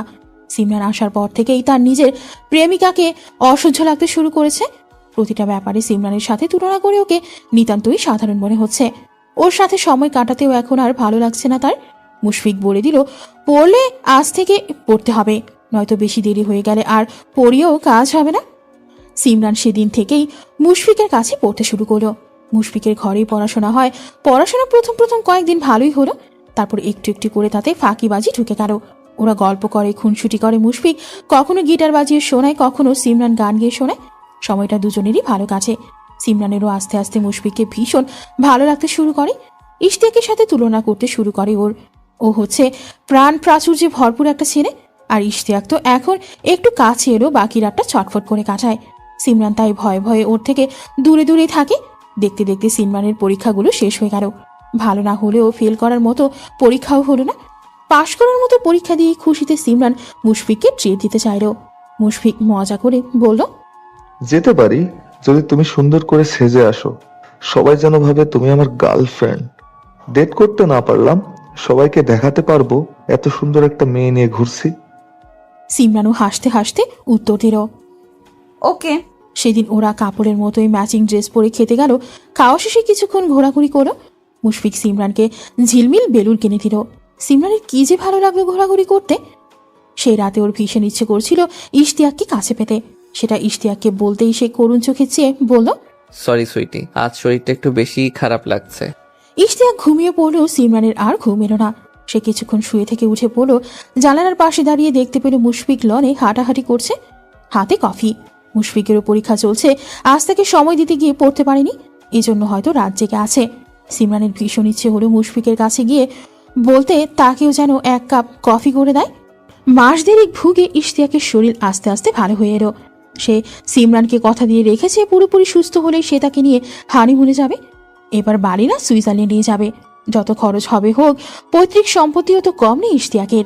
হানিমুনে যাবার কথা শুনেই সিমরান আবার যেন আনন্দেই বাকবাকুম হয়ে গেছে।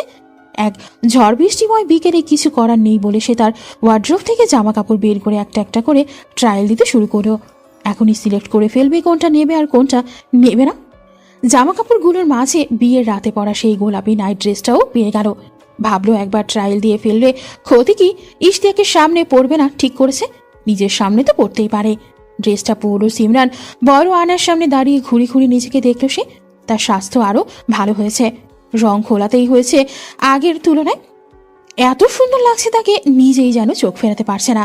জামার সাথে ম্যাচিং লিপস্টিক আর ব্লাশ দিয়ে আরো কিছুক্ষণ আয়নার সামনে দাঁড়িয়ে রইল সে। হঠাৎ দরজার ধাক্কার শব্দ হলো। মুশফিকের গলা পাওয়া গেল। সিমরান, বিজি নাকি? কফি এনেছি তোমার জন্য, দরজা খুললে একসাথে খেতে পারি। খুলছি। বলেই তাড়াতাড়ি জামাটা বদলানোর জন্য ফিতা খুঁজতে লাগলো সে। তারপর চট করে মনে হলো কি দরকার জামা বদলানোর, এভাবে তো তাকে খারাপ লাগছে না। মুশফিকও দেখুক সে ঠিক কতটা সুন্দর। শেষ মুহূর্তে সিমরানের হঠাৎ মন বদলে গেল। কেমন করে কয়েক সেকেন্ডে সেই সিদ্ধান্তটা নিয়ে ফেললো বুঝতে পারলো না। শুধু মনে হলো কাজটা খুব ভুল হবে।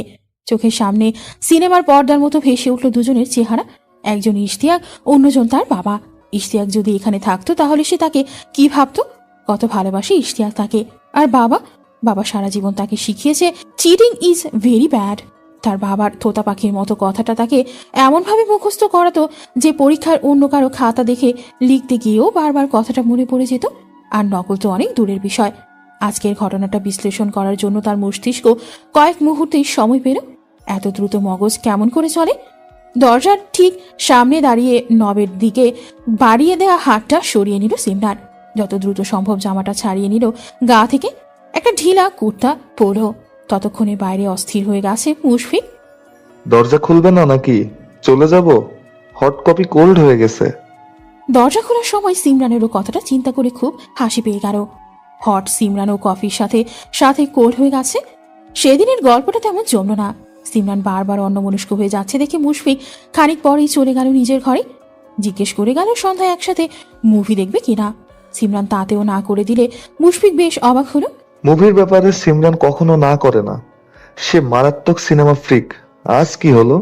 সেদিন রাতে ইশতিয়াক ফিরল সিমরানের জন্য দারুণ একটা সারপ্রাইজ নিয়ে। ইশতিয়াকের হাতে সাদা গোলাপের বিশাল এক বুকে। সিমরান বুকেটা জড়িয়ে ধরে বলল, থ্যাঙ্কস। তুমি জানলে কি করে আমার সাদা গোলাপ পছন্দ? কখনো তো বলিনি। ইশতিয়াক চোখ মোটকে বলল, ম্যাডাম আমি এখন আপনাকে ইনস্টাগ্রামে ফলো করি। সিমরান খিলখিল করে হেসে ফেলল। তারপর খেয়াল করলো বুকের সাথে আছে দুটো প্লেনের টিকিট। লাফিয়ে উঠল সিমরান। আমরা তাহলে যাচ্ছি। হ্যাঁ, আগামী সপ্তাহেই। তোমার শরীর? ডক্টরের সাথে কথা বলে নিয়েছি। I am absolutely fine darling. Simran খুশিতে জড়িয়ে ধরল ইশতিয়াককে। ইশতিয়াক আজ আলাদাই মুডে রয়েছে। ভীষণ খুশির আমেজে যেন দুজনেই বাকবাকুম হয়ে আছে। সিমরানের মনটা খুশিতে নেচে উঠছে বারংবার। সে সেই রাতে গোলাপি নাইট ড্রেসটা আবার পরল। হ্যাঁ, ইশতিয়াকের জন্যই পরল। ইশতিয়াক যখন ওকে দেখলো তখন তার মুখ হা হয়ে রইল। এত সুন্দর লাগছে সিমরানকে। তার এখনো বিশ্বাস হতে চায় না এই বয়সে এসে সে এরকম একটা মেয়েকে নিজের করে পেয়েছে। আর মেয়েটাও তাকে পাগলের মতো ভালোবাসে। সে রাতে সিমরানের শখ পূরণ হলো। তার বিয়ে করা বর তার জামার প্রত্যেকটা ফিতে খুঁজে বের করে একটা একটা করে খুলল। সেজন্য ঝক্কিও কম পোহাতে হলো না ইশতিয়াকে। তবে দুজনেই যেন আরো বেশি করে সময়টা উপভোগ করলো।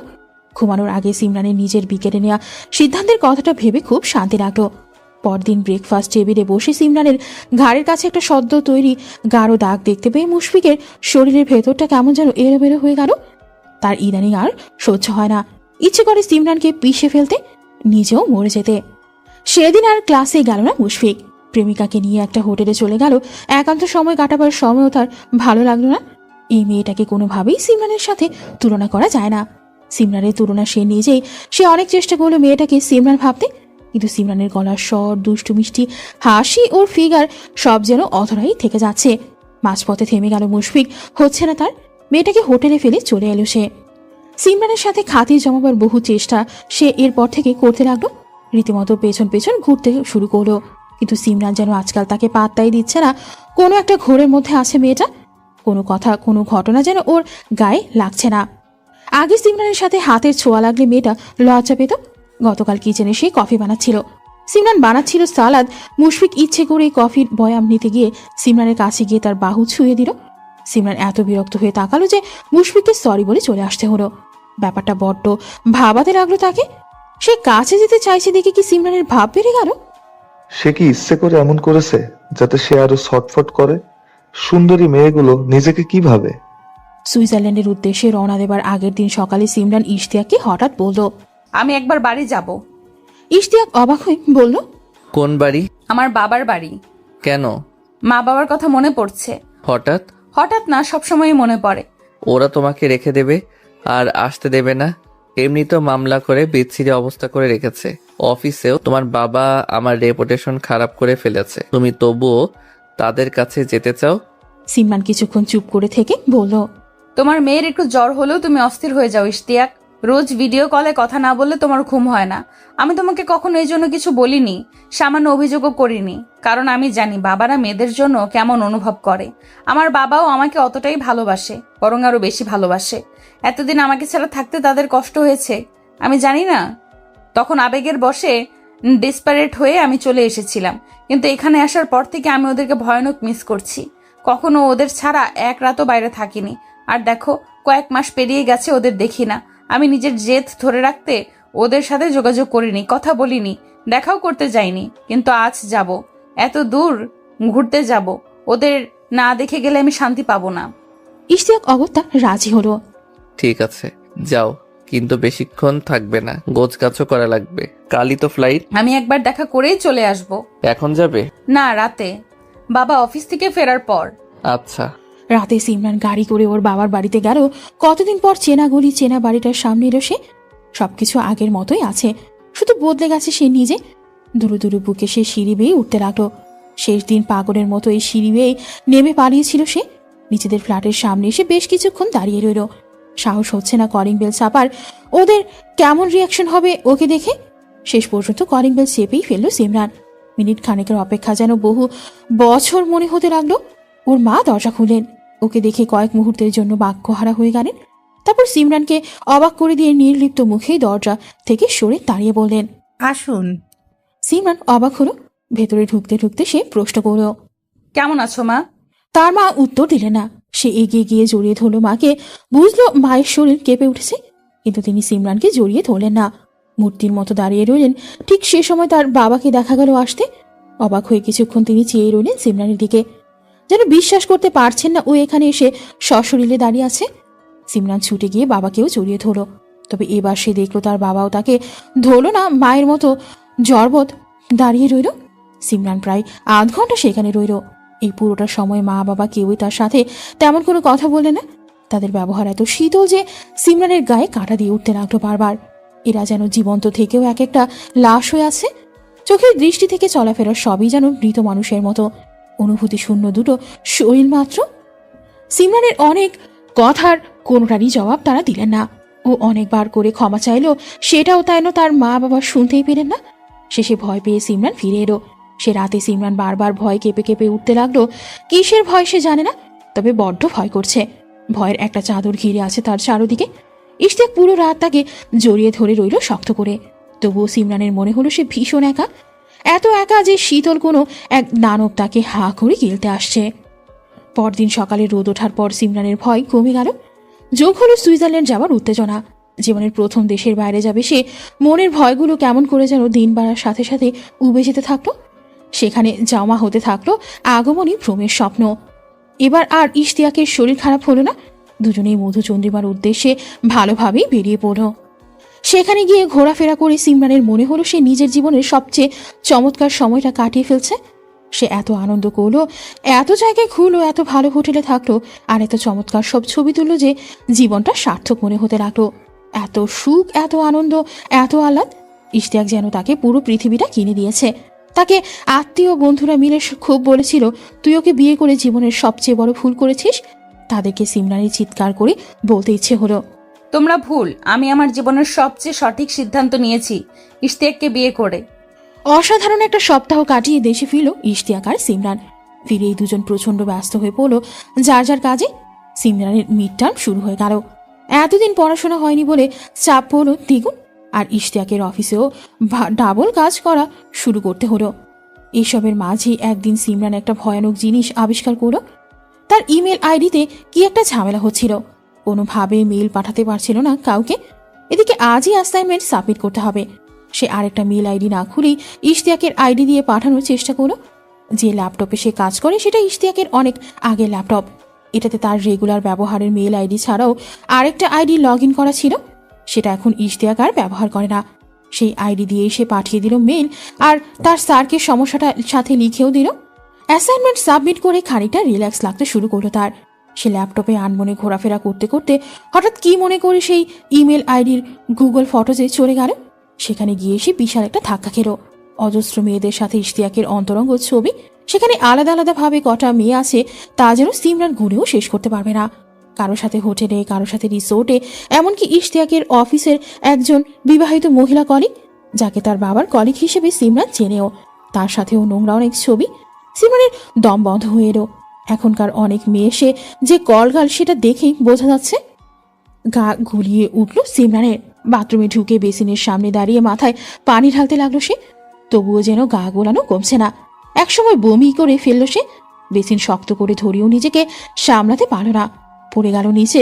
তার জ্ঞান ফিরল কাজের মেয়ের ঝাঁকুনিতে। চোখ মেলেও তার মনে হতে লাগলো পুরো পৃথিবী ঘুরছে।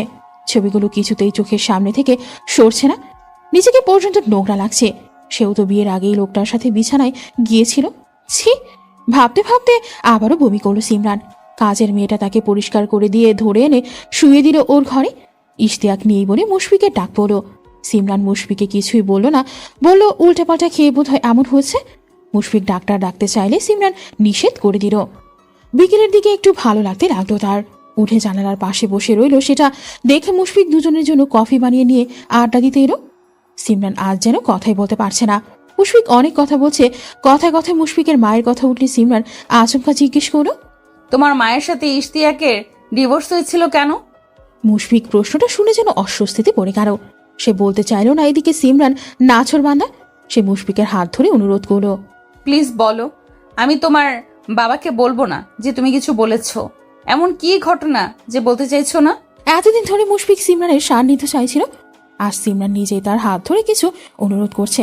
সে ফেলতে পারল না। যত লজ্জারই হোক ব্যাপারটা বলে ফেলল। অবশ্য বলে তার পৈশাচিক আনন্দ হলো। বাবা মাকে চিট করেছিল, তাও একটা কাজের মেয়ের সাথে। বুঝতেই পারছো কি মিন করছি? সিমরান শক্ত হয়ে গেল। সব বুঝতে পারছে সে। পরকীয়ার জন্যই লোকটার প্রথম বউ চলে গেছে। এরপর অবাধে নিজের লাগাম ছাড়া জীবন সে চালিয়েছে। এরপর হঠাৎ সিমরানের দেখা পেয়েছে। সিমরান অল্প বয়সী সুন্দরী, ঝামেলাবিহীন বলে পার্মানেন্টলি কাছে রেখে দিতে বিয়েও করে নিয়েছে। আর সিমরান ভাবতো লোকটা তাকে ভালোবাসে। সিমরান হঠাৎ ফুপিয়ে কেঁদে উঠল। মুশফিক যেন সুযোগ পেয়েই জড়িয়ে ধরে সান্ত্বনা দিতে থাকলো তাকে। তবে সিমরানের সহ্য হলো না ওকে। চিৎকার করে বের করে দিল ঘর থেকে। সেদিন ইশতিয়াকের সাথে প্রচন্ড ঝগড়া হলো সিমরানের।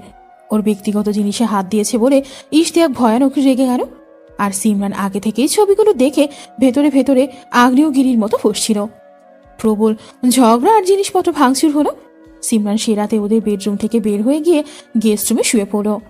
সিমরানের ইচ্ছে ছিল বাবার বাড়িতে চলে যাবার, কিন্তু বাবা মায়ের সেদিনকার ব্যবহারের কথা মনে পড়লে তার যেন আরো বেশি সংকোচ হতে থাকে। ভেতরে ভেতরে ক্রমশ সে নিজের কাছে ছোট হতে থাকে। ইশতিয়াকের সাথে ঝগড়া এদিকে চলমানই রইল।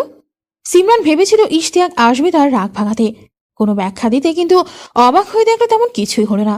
বরং ইশতিয়াক যেন তার উপর উল্টো রাগ দেখাচ্ছে। এমন ভাব দেখাচ্ছে যেন তার কোনো দোষ নেই, সব দোষ সিমরানের। এমনি এক রাতে ইশতিয়াক বাড়ি ফিরল না। কেন ফিরল না সেটাও জানতে পারল না সিমরান।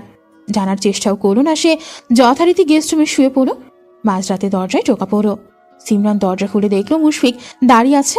কি হয়েছে জিজ্ঞেস করলো সিমরান। ঘুম আসছে না, বলল মুশফিক। তো সেজন্য আমার ঘুম ভাঙবে? তোমারই বা কোথায় ঘুম হচ্ছে? জানি তো বড্ড বিরহ হয়ে আছো, কতদিন স্বামীর সাথে থাকো না। এসো, আজ আমি তোমার স্বামীর জায়গাটা পূরণ করে দিই। মুশফিককে বিপজ্জনক ভাবে কাছে আসতে দেখে চিৎকার করতে গেল সিমরান। কিন্তু মুশফিক আগেই ওর মুখ চেপে ধরলো, একটা কাপড় বেঁধে দিল মুখে। অনায়াসেই সিমরানের হালকা পাতলা শরীরটা তুলে ফেললো সে। বিছানায় নিয়ে গিয়ে চেপে ধরে ওর দুটো হাত খাটের স্ট্যান্ডের সাথে আটকে ফেললো হ্যান্ডকাফ দিয়ে। তারপর ওর শরীর থেকে সব জামা কাপড় খুলে ফেললো। সিমরানের ইচ্ছে হলো মরে যেতে।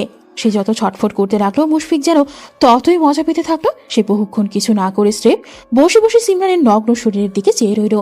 তারপর একসময় ঝাঁপিয়ে পড়লো। ভোরবেলা ওকে মুক্ত করে দিয়ে চলে গেল মুশফিক। বলে গেল, যদি বাবা জানতে পারে তাহলে আমার কিছু হবে না, উল্টো তোমাকে আস্তা করে ছুঁড়ে ফেলা হবে। এই বাড়ির এত আরামায়েশ আর লাক্সারি চাইলে মুখ বন্ধ করে যা হচ্ছে সেসব মেনে নিয়ে থাকতে হবে। কথাটা মনে রেখো। আর যদি এসব এনজয় করো তাহলে দেখবে জীবনটা কত আনন্দের। ভেবে দেখো সুইটহার্ট। মুশফিক চলে যাবার পর জামা কাপড় পরে নিয়ে সিমরান হতবুদ্ধির মতো বসে ঠকঠক করে কাঁপতে লাগলো। ওর সবকিছু এলোমেলো হয়ে গেছে। কি করবে কিছুই যেন বুঝতে পারছে না। সে ফোনটা নিয়ে কাঁপা কাঁপা হাতে বাবার নাম্বারটা ডায়াল করলো। বাবা ফোন ধরেন। তিনি হ্যালো। বলতেই সিমরান চিৎকার করে কেঁদে উঠল। বাবা আমাকে বাঁচাও, আমাকে নিয়ে যাও এখান থেকে, আমাকে বাঁচাও বাবা, প্লিজ প্লিজ আমাকে বাঁচাও।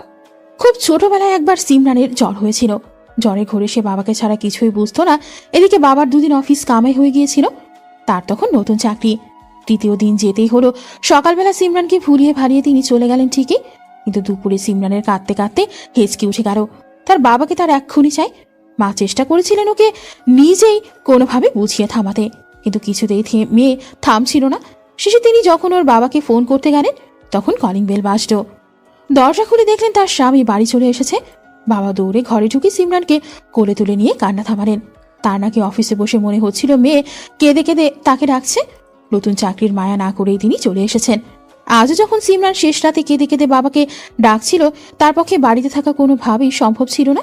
সেই ছোটবেলার মতো মেয়ের টানে তিনি সেই সময়ে বাড়ি থেকে রওনা দিলেন ইশতিয়াকের বাড়ির উদ্দেশ্যে। এমনকি স্ত্রীকেও কিছু বললেন না। বেল বাজলে দরজাটা সিমরানই খুলল।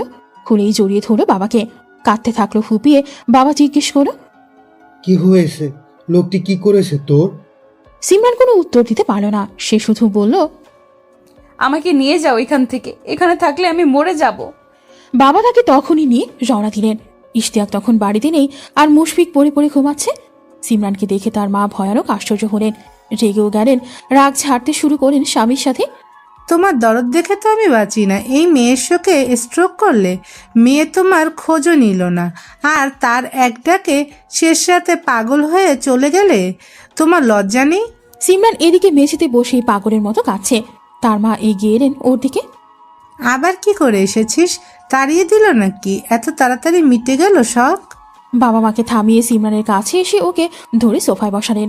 ওর মাথায় হাত রেখে জিজ্ঞেস করলেন, কি হয়েছে মা, বল আমাকে, কি করেছে ও তোর সাথে?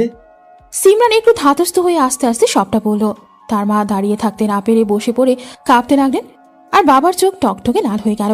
তার ইচ্ছে হতে লাগলো পৃথিবী থেকেই চলে যেতে, কিংবা আগুন জ্বালিয়ে দিতে পুরো জগতে। এমন কেন হচ্ছে তার সাথে? সে কোন অপরাধ করেছিল? ইশতিয়াক তার বহুদিনের প্রেমিকা জামিনীর কাছে গিয়েছিল। মহিলা পেশায় অভিনেত্রী, স্বামী নেই, ডিভোর্সড। ইশতিয়াক তার অসংখ্য প্রেমিকের একজন। তবে ইশতিয়াকের সাথে তার কিছু ইমোশনাল সম্পর্ক আছে। দুজনেই বেশি স্ট্রেসড হলে পড়লে দুজনের কাছে আশ্রয় খুঁজে নেয়। দুজন দুজনের স্ট্রেস দূর করতে পারে চমৎকারভাবে। এমনিতেই এদের মাঝে কোনো মান অভিমানের সম্পর্ক নেই। জামিনী তার নতুন বিয়ের খবর শুনে, বিশেষত এত ছোট একটা মেয়ে বিয়ে করেছে শুনে, একটু বিরক্তই হয়েছে। ইশতিয়াক তাকে সব ঘুরে বলায় সে সারা রাত ওকে বুঝিয়েছে মেয়েটাকে তার রাখা উচিত না। অল্প বয়সী মেয়েরা প্রচুর ঝামেলা বাঁধাতে পারে। এই সুযোগে যেন মেয়েটাকে সে ডিভোর্স দিয়ে দেয়। এমন মেয়েদের দামি গিফট দিয়ে প্রেম করা যায়, বিয়ে করাটা একটু বাড়াবাড়ি। এই মেয়ে তাকে চুষে খেয়ে নেবে, আর ওদিকে দেখা যাবে ঘুরে বেড়াচ্ছে কম বয়সী প্রেমিকের সাথে। ইশতিয়াকের মনে ধরেছে জামিনীর প্রস্তাব। এদিকে অনেকদিন পর জামিনীকে পেয়ে তার ভালো লাগছে। গত রাত কথায় কথায় কেটে গেছে।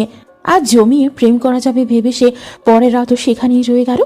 জামিনীর কাছে থাকার সময় সে পৃথিবী থেকে যাবতীয় কানেকশন বন্ধ করে শুধুই ওর মাঝে ডুবে থাকতে পছন্দ করে। রাত কাটিয়ে পরদিন সকালে সে যখন বাড়ি ফিরল, তখন জানতে পারল মুশফিককে রেপ কেসে পুলিশ ধরে নিয়ে গেছে। কেস করেছে সিমরান। তার মাথায় আকাশ ভেঙে পড়ল। মুশফিকের বেল ইশতিয়াক সেদিনই করিয়ে ফেলল। কিন্তু কেস সময় মতো কোর্টে পৌঁছে গেল। শুনানি শুরু হলো। সিমরানের পক্ষে জোরালো প্রমাণ আছে, তার শরীরে মুশফিকের সিমেন্ট পাওয়া গেছে। উকিলও আশা দিয়েছেন তিনি অপরাধীকে শাস্তি পাইয়ে ছাড়বেন, কিন্তু ইশতিয়াকের হায়ার করা নামি দামি উকিল দানুই পাল্টে দিয়েছেন। দোষ সব সিমরানের ঘাড়ে এসেই পড়তে লাগলো একটার পর একটা। ইশতিয়াকের বাড়ির সকল কাজের লোকের বয়ান থেকে এটা স্পষ্ট হয়ে গেল যে সিমরান আর মুশফিকের ভালো সম্পর্ক ছিল। তারা একসাথে এক ঘরে যথেষ্ট সময় কাটাতো, একসাথে ঘর অন্ধকার করে সিনেমা দেখত, সেজে কুচে কাপড়ের মতো ঘুরতে যেত। মুশফিকের উকিলের দাবি ছিল সিমরান মুশফিককে সিরিয়াস করত। সে বাড়িতে ছোট ছোট পোশাক পরে ঘুরে বেড়াতো। এসবের কোনোটাই সিমরানের অস্বীকার করার উপায় নেই। যদিও সে কখনোই মুশফিককে সিরিয়াস করার চেষ্টা করেনি, সে মুশফিকের প্রতি কিছুটা ঝুঁকে পড়েছিল, এটা অবশ্য সত্য। তবে সময় থাকতেই সে সেদিক থেকে নিজের মনোযোগ সরিয়ে নিয়েছে। ইশতিয়াকের সেই মেয়েদের সাথে ছবিগুলোর কথাও কোর্টে উঠল, তবে সেগুলো সিমরান নিজের কাছে নিয়ে রাখেনি বলে কোনো কিছুই প্রমাণ হলো না। সবশেষ চালটা এবার মুশফিকের উকিল ছেড়েই ফেলল। সে রাতের ঘটনায় মুশফিক জানালো সিমরান নিজে তাকে ডেকে নিয়ে গিয়েছিল। তার মোবাইলে মেসেজ আসে। মেসেজটা পেশ করা হলে আদালতে তাদের লেখা, ইশতিয়াক আজ বাড়িতে নেই, আসবেও না বোধ হয়, চলে এসো আমার ঘরে, পাগল হয়ে আছি তোমার জন্য। সিমরানের মোবাইলে মেসেজটা নেই, তবে সিম কোম্পানি থেকে তার সিমের সব তথ্য সংগ্রহ করে আনা হয়েছে। সেখানেও দেখা গেল মেসেজটা গেছে।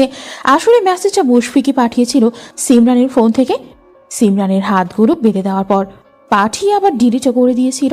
মুশফিকের ধারণা ছিল না ঘটনা আদালত পর্যন্ত গড়াবে। সে তার বাবার কাছে নিজেকে পরিষ্কার রাখতে কাজটা করেছিল, সেটাই কাজে লেগে গেল। আদালতে সিমরানের অভিযোগ মিথ্যে ঘোষণা করে মুশফিককে বেকসুর খালাস করে দেওয়া হলো। বাপ ছেড়ে হাসতে হাসতে কোর্টের চত্বর থেকে বিদায় নিল। হেরে যাওয়া মেয়ে আর তার বাবা মা বাড়ি ফিরে এলো। ক্লান্ত পায়ে সিঁড়ি বাইতে বাইতে মনে হলো এভারেস্ট চড়তে হচ্ছে। শরীরটা বড় ভারী হয়ে গেছে। পৃথিবী এত নিষ্ঠুর। সিমরান এতক্ষণ কিছু বলেনি। তার মনে হচ্ছিল মেসেজের ব্যাপারটায় বাবা মাও তাকে অবিশ্বাস করেছে, যদিও তারা কিছুই বলেননি। সিমরান বাড়ি ফিরে নিজের ঘরে ঢুকে চুপ করে বসে রইল। সময় যেতে থাকলো। সে জায়গা থেকে নড়ল না, কিছুই খেলো না। বাবা মায়েরও মনের অবস্থা নেই তাকে জোর করার। কিন্তু 3 দিন পার হয়ে গেলেও সে যখন অনড় হয়ে রইল, তখন বাবা মা তার ঘরে গিয়ে বোঝাতে শুরু করলেন। অনেকক্ষণ বোঝানোর পর সিমরান নড়ল, 2 হাতে মুখ ঢেকে চিৎকার করে কেঁদে বলল, তোমরা বিশ্বাস করো, আমি মুশফিককে সেই রাতে ডাকিনি। আমি জানি আমি অনেক খারাপ, আমি লোভী, আমি বেয়াদব, কিন্তু বিশ্বাস করো আমি এত দুশ্চরিত্র নই। আমি সত্যি কথা বলছি। সবাই যাই ভাবুক না কেন, তোমরা আমাকে খারাপ ভাবলে আমি মরে যাব, সত্যি মরে যাব। তার বাবা সিমরানকে জড়িয়ে ধরে বললেন, আমি ওটা কোনোদিনও বিশ্বাস করি না মা, একেবারে জন্য বিশ্বাস করিনি। ওদের কোনো শাস্তি হলো না বাবা, শুধু আমি কেন শাস্তি পেলাম বলো তো? বাবা ধীরস্বরে বললেন, সব শাস্তি পৃথিবীতে হয় না রে মা। দেখবি ইবলিশগুলো ঠিকই হেসে খেলে দুনিয়ার জীবন পার করে, কিন্তু আল্লাহ তাদের ছেড়ে দেন না রে মা। মরণের আগে হোক বা পরে, শাস্তি তারা পাবেই। অনেক বছর কেটে গেল। ইশতিয়াকের সাথে ডিভোর্সের পর সিমরান আর বিয়ে করলো না, পড়াশোনা শেষ করলো। বেশ চমৎকার রেজাল্ট হলো। ডাবল মাস্টার্স আর পিএইচডি শেষ করার পর একটা প্রাইভেট ভার্সিটির শিক্ষক হিসেবে জয়েন করলো সে। প্রতি বছর ফার্স্ট ইয়ারে ছাত্রছাত্রীদের একদিন এক্সট্রা ক্লাস নিয়ে সে নিজেদের গল্পটা শোনায়। বিশেষ করে ছাত্রীদের উদ্দেশ্যে গল্পটা বলে সে। নিজের জীবনের ঘটনা হিসেবে বলে না, বলে বন্ধুর নাম দিয়ে। চরিত্রগুলোরও নামও থাকে অন্য। তার উদ্দেশ্য একটাই, তার মতো ভুল যেন আর কেউ না করে। এমনি একদিন ঘটনাটা বলে শেষ করলো সে। ক্লাস থেকে বের হয়ে করিডোর দিয়ে যাবার সময় একটা মেয়ে দৌড়ে এলো তার কাছে। হাঁপাতে হাঁপাতে বলল, ma'am, thank you so much. For why? চমৎকার দেখতে মেয়েটা মিষ্টি হেসে বলল, এমনি। সিমরান ওর চিবুক ধরে একটু আদর করে দিয়ে বললেন, ওকে মাই গার্ল, সাবধানে থেকো। মেয়েটা ফিরে এসে ঠান্ডা মাথায় একটা নাম্বারে মেসেজ পাঠালো, সরি মিস্টার মুশফিক, আমি আপনার সাথে কোথাও যেতে ইন্টারেস্টেড নই। আপনার উপহারগুলো আপনার অফিসের ঠিকানায় পাঠিয়ে দিব। আমার সাথে আর যোগাযোগের চেষ্টা করবেন না। সমাপ্ত। নিয়মিত গল্প পেতে আমাদের সাথে থাকুন, বেশি করে কমেন্ট এবং লাইক করুন, তাহলে পরবর্তী গল্পগুলো খুব তাড়াতাড়ি আসবে।